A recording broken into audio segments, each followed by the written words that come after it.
Hello everyone, very good morning to all. I hope you all are fine and healthy. Alright, class. So, as you know, we are continuing with our chapter number 5 of history, that is colonization and tribal societies. So, class, हमारा जो इस chapter का part 1 था उसमें हमने देखा introduction कि कैसे कलोनलाइजेशन की वजह से मीन्स उस टाइम पीरियड में जब ब्रिटेन हमारे ऊपर अपना रूल कर रहे थे तो ट्राइबल सोसाइटीज़ पर कैसे इस चीज़ का अफेक्ट हुआ, उनकी पीसफुल लाइफ कैसे डिस्टर्ब हो गई। ठीक है, इसके बाद हमने देखा कि उन्होंने बहुत तरह के रिवॉल्ट किए, आवाज़ उठाई अपने ब्रिटिश के अगेंस्ट उन्होंने आवाज़ उठाई। ऑल राइट, तो बच्चे आज के हम इस पार्ट 2 में क्या करेंगे, we will discuss about the revolt कि अलग अलग जगह पर अलग अलग ट्राइबल सोसाइटीज़ ने कैसे रिवॉल्ट किया, किस तरह से उनको परेशान किया गया, उनकी ज़मीन को अपना कहा गया। ऑल राइट, और बदले में ट्राइबल सोसाइटीज़ ने उन अपनी कैसे वॉइस रेज की। सो बच्चे we first of all we will talk about the tribal revolts of Chota Nagpur. Means छोटा नागपुर बच्चे एक प्लेट्यू है, ठीक है। That plateau is in the Jharkhand Chhattisgarh वाला जो हमारा एरिया ना, बिहार वाला, उस एरिया में हमारा ये छोटा नागपुर प्लेट्यू। अगर हम इंडिया की बात करें, दिस इज़ आर इंडिया, तो यहाँ पर एक प्लेट्यू है छोटा नागपुर। उस एरिया में जो ट्राइबल सोसाइटीज़ रहती थी उनके बारे में हम बात करेंगे। तो फर्स्ट ऑफ ऑल बच्चे वी हैव कोल रिबेलियन। कोल क्या है,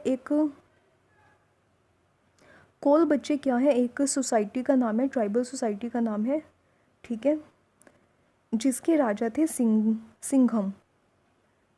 1820 में ऐसा कहा जाता है कि जो सिंघम थे राजा, king of Kol tribal society, वो क्या कर रहे थे, ब्रिटिश की साइड ले रहे थे। मीन्स उनकी पॉलिसी से उनको कोई दिक्कत नहीं थी, जिसकी वजह से इस ट्राइब के पीपल बहुत ज़्यादा गुस्से में आ गए थे। ठीक है, तो उन्होंने क्या किया, सबको इकट्ठा किया और ब्रिटिश के अगेंस्ट एक रिवॉल्ट की कर दिया, जिसको नाम दिया गया कोल रिबेलियन का। कब किया गया था ये, 31 to 32, ठीक है, जिसको अब थोड़ी टाइम बाद मुंडा ट्राइब के लोगों ने भी ज्वाइन किया। इसमें क्या हुआ बच्चे, जो कोल ट्राइबल थे, uprising was a oppression to the local tribe. उनका गुस्सा किन के लिए था, उनका गुस्सा उन लोकल ट्राइब नॉन आदिवासी जो लोग थे, जो उनके साथ नहीं रहते थे लेकिन उनके लैंड को अपना कह रहे थे, उनके लिए था। ठीक है, उन्होंने उनके घरों को जलाया। बहुत सारे जो मनी लैंडर्स थे, जिनको धिक्कुस कहा जाता था, आउटसाइडर्स को धिक्कुस कहा जाता, उनको भी इन्होंने मार दिया in the large amount. All right, यहाँ पर आप मैप में देख सकते हो बच्चे, दिस वन, ये जो एरिया है ना, this is the area of Chota Nagpur, ठीक है। और यहाँ पर अलग अलग ट्राइबल सोसाइटीज़ को आप देख सकते हो कि कौन सी सोसाइटी कहाँ पर थी और कहाँ पर उन्होंने रिवॉल्ट किए। All right, so the British surprise the rebellion with greater effort. British को इस रिबेलियन को, इस रिवॉल्ट को सरप्राइज करने के लिए, दबाने के लिए बहुत सारे एफर्ट करने पड़े, लेकिन फाइनली वो कामयाब हो गए। एक रजिस्टर बच्चे उन्होंने मेंटेन किया था इन द 1862, जिसमें उन्होंने पूरे के पूरे लैंड रिकॉर्ड को मेंटेन किया था। मीन्स टू से ब्रिटिश क्या चाहते थे कि कुछ भी सारा कुछ उनके पास क्या हो, रिटर्न में उनके पास रिकॉर्ड हो कि ये लैंड, अगर हमारे पास ये ज़मीन है तो ये वाला लैंड किसका है, ये ज़मीन किसकी है, ये ज़मीन किसकी है, उनके पास पूरा एक रिटर्न रिकॉर्ड हो। तो इसके लिए उन्होंने एक रजिस्टर तैयार किया जो कंप्लीट हुआ था 1862 में। But that was not in the favour of Adivasis. ये किसके फेवर में था, इन द लैंडलॉर्ड्स, जो आउटसाइडर्स थे उनके फेवर में ये रजिस्टर तैयार किया गया। मीन्स टू से उसमें बताया गया कि ये जो लैंड है वो किनका है, जो आउटसाइडर्स हैं उनका है।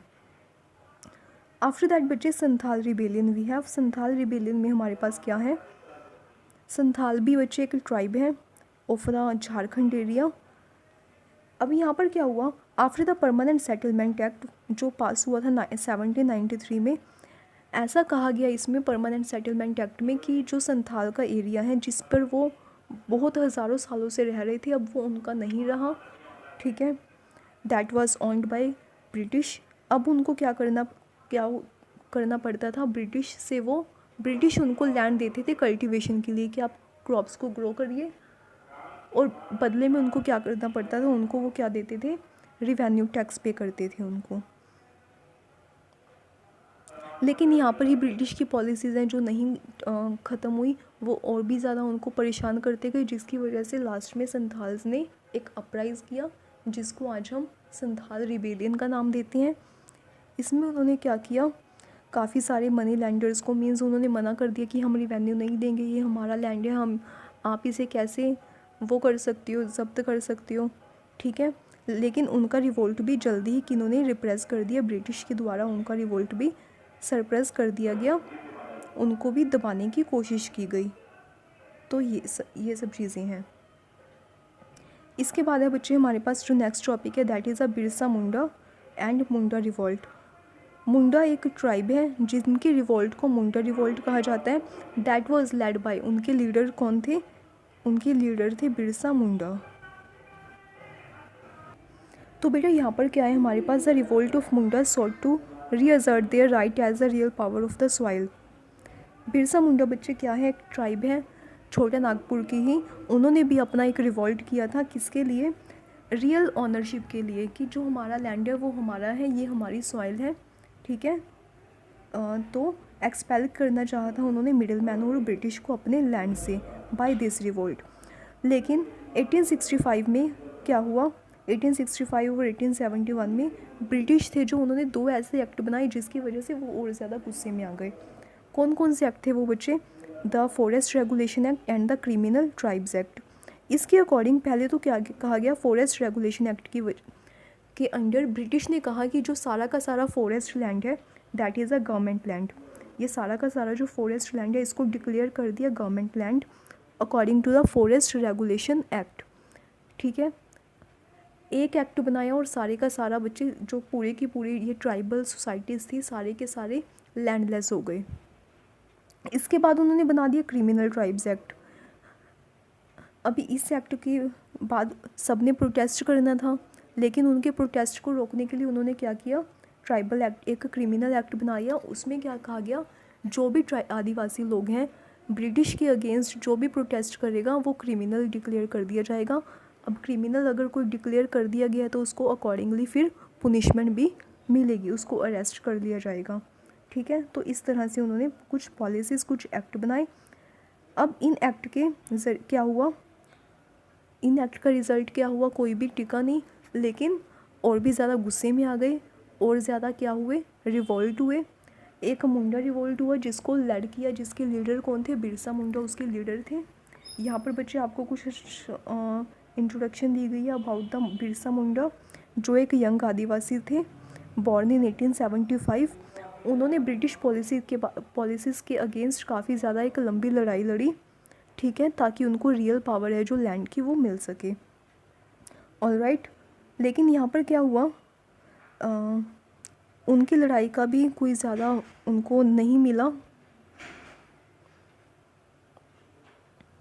आफ्टर सम टाइम क्या हुआ बच्चे, जो बिरसा के ट्राइबल लोग थे उन्होंने क्या किया, एक पिटीशन दी ब्रिटेन को कि वो जो अपने ये सारे के सारे ड्यूज़ उनके हैं, रिवेन्यू टैक्स वगैरह वो नहीं पे कर सकते, तो उनको कैंसिल कर दिया जाए, उनको माफ़ कर दिया जाए, ठीक है। लेकिन उनकी वो पिटीशन भी नहीं मानी गई, नथिंग केम ऑफ इट।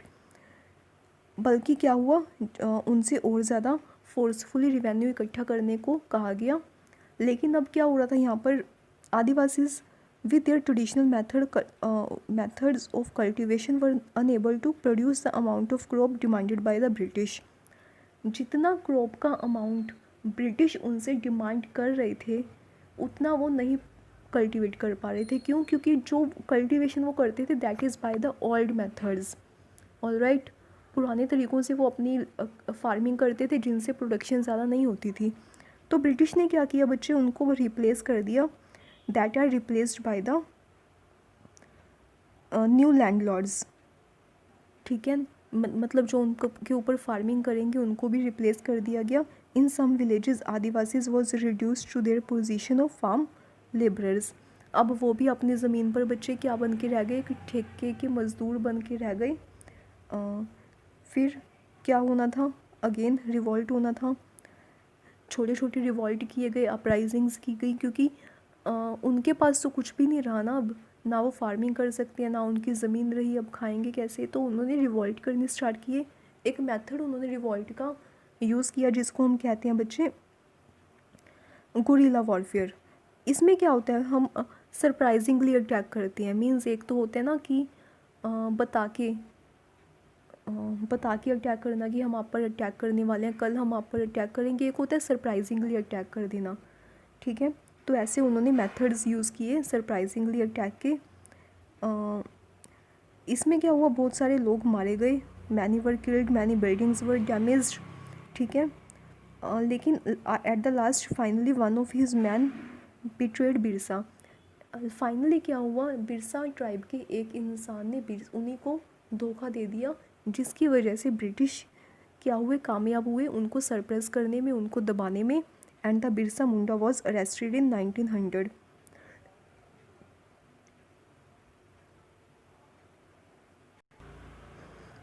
तो इस तरह से बच्चे बिरसा जो ट्राइबल का रिवोल्ट था उनको भी दबा दिया गया, और जो ये बिरसा मुंडा थे उनको क्या किया गया, अरेस्ट कर लिया गया इन द 1900 अंडर द जो क्रिमिनल एक्ट मैंने आपको बताया उसके अंडर इनको अरेस्ट कर लिया गया। लेकिन ये कहा गया, बाद में ये कहा गया कि वो एक बीमारी से have died of cholera soon after, जल्दी ही वो उनकी कलोरिया की वजह से डेथ हो गई।